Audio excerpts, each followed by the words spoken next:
opaka na thil bol hi alopi opaka nei la dam na alopi opaka nei ngai lu na ai ki da nge alopi opaka na pha the na alopi nge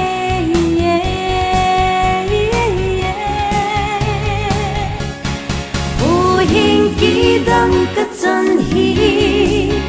nei ngai lu na za la hi ma chui na la ka sa hi nei tha dang na za la hi u hin ki dang ka chan hi nei ngai lu na za la hi ma chui na la ka sa hi nei tha dang na za la hi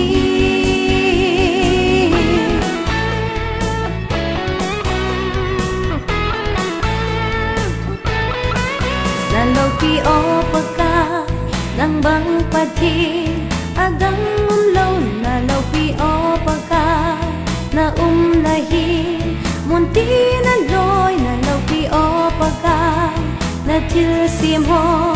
aki dange na lopi opaka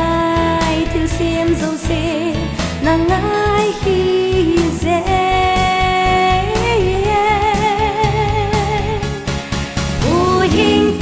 dang ka chan hi nei ngai lu na za la hi ma chui na la ka sa hi nei tha dang na za la hi u hin ki dang ka chan hi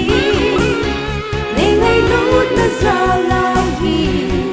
ma chui na la ka sa hi nei tha dang na za la hi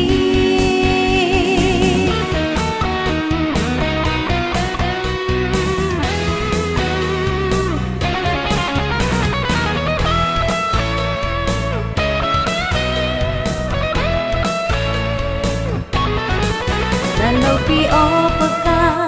na thil bol hi alopi opaka nei la dam na alopi opaka nei ngai lu na ai ki da nge alopi opaka na pha te na alopi ze